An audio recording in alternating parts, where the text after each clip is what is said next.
Bharatiya Janata party ప్రైవేటీకరణ చేస్తుంది, private పరం చేస్తుందని చెప్పి ఒక తప్పుడు వాతావరణం తయారు చేసే ప్రయత్నం చేస్తున్నారు. కార్మికుల లోపల, ప్రజల లోపల ఒక అయోమయం సృష్టించే ప్రయత్నం చేస్తున్నారు. రామగుండము పర్యటన సందర్భంగా నరేంద్ర మోడీ గారు పూర్తి స్పష్టం చేశారు. ఒక ప్రధానమంత్రి హోదాలో నరేంద్ర మోడీ గారు రామగుండంకి వచ్చి సింగరేణిని ప్రైవేట్ పరం చేయడము కేంద్ర ప్రభుత్వం ద్వారా సాధ్యం కాదు. రెండు ప్రభుత్వాలు కలిస్తేనే అనుకుంటేనే ఇది సాధ్యమవుతుంది. రాష్ట్ర ప్రభుత్వానికి 51% వాటా ఉంది, కేంద్ర ప్రభుత్వానికి 49% వాటా ఉంది. అధిక వాటా రాష్ట్ర ప్రభుత్వం ఉన్నప్పుడు కేంద్ర ప్రభుత్వం ఏ విధంగా ప్రైవేటీకరణ చేస్తుంది? కానీ కావాలనే తప్పుడు ప్రచారం. ఇలా కాంగ్రెస్ పార్టీ గతంలో బీఆర్ఎస్ పార్టీ సింగరేణి విషయంలో చేస్తున్న అక్రమాలు ఎప్పుడు స్పందించలే. ఏ రోజు కాంగ్రెస్ పార్టీ అప్పుడు మాట్లాడలే. ఆ రోజు అడ్డుకున్నది బీఆర్ఎస్ పార్టీని వ్యతిరేకించింది భారతీయ జనతా పార్టీ. నరేంద్ర మోడీ గారి స్థాయి లాంటి వ్యక్తి చూడి అలా కేసీఆర్, బీఆర్ఎస్ పార్టీ, కేసీఆర్ కుటుంబం చేస్తున్నటువంటి సింగరేణిలో జరుగుతున్న అక్రమాల విషయంలో మాట్లాడడం జరిగింది. వాళ్ళ ఓపెన్ క్యాచ్ తీసేస్తాం, 90,000 ఉద్యోగాలు సృష్టిస్తాం అని చెప్పిన అప్పుడు రాష్ట్ర ముఖ్యమంత్రి అప్పుడు కేసీఆర్ గారు ఇలా దాదాపు 30,000 మంది కార్మికులు తొలగించారు. కాంట్రాక్ట్ అనే పదం ఉండని అప్పటి రాష్ట్ర ముఖ్యమంత్రి పూర్తిగా కాంట్రాక్ట్ మైండ్ చేశారు. అవుట్ సోర్సింగ్ వల్ల పెట్టి చేస్తున్నారు. ఇవాళ 2000 గతంలో చట్టం చేసినప్పుడు కూడా ఈ గనులను ఎవరైతే బ్లాక్ లిస్ట్ లో ఉన్నాయో గనులను వాటిని రాష్ట్ర ప్రభుత్వం కోరితే తిరిగి అప్పగించే విధంగా ఆ చట్టంలో రూపొందించిన చట్టం ఉంది. అలా ఇప్పుడు బీఆర్ఎస్ పార్టీ చెప్పాలి, తాడిచర్లను ఏపీ జన్కోకి ఇస్తే మరి బీఆర్ఎస్ పార్టీ అప్పుడు తీసుకున్నాయి కదా, ప్రైవేట్ వ్యక్తులకు అప్పయిపోయింది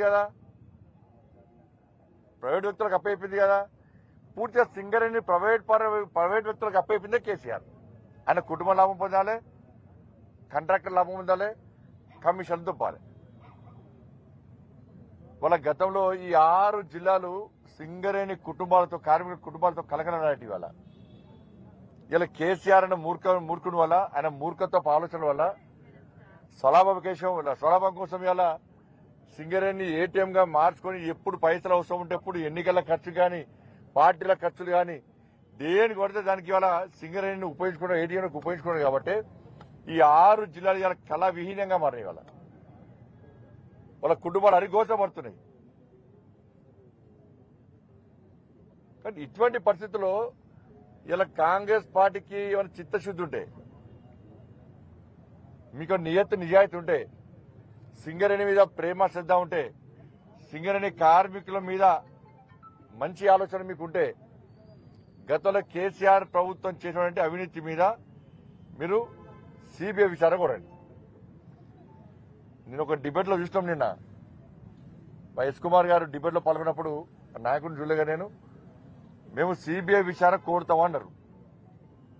మీరు గతంలో జరిగినటువంటి అక్రమాల మీద సిబిఐ విచారణ కోరే దమ్ము మీకుందా? నిన్న కాంగ్రెస్ పార్టీ నాయకులు సిబిఐ విచారణకు మేము సిద్ధము, కోరుతాము, లెటర్ రాస్తామని చెప్పన్నారు. దానికి మీరు కట్టుబడి ఉన్నారా? భారతీయ జనతా పార్టీ పక్కా విచారణ చేస్తాం. కాబట్టి గతంలో కేసీఆర్ కుటుంబం ఏ విధంగా దీనిలో లాలూచిపడి సింగరేణిని నష్టాలకు గురి చేసి స్వలాభం కోసం ఏ విధంగా పుట్టుబడి పైసలు చంపిందో కాంగ్రెస్ పార్టీ, బీఆర్ఎస్ పార్టీ శిక్షణ పొందింది.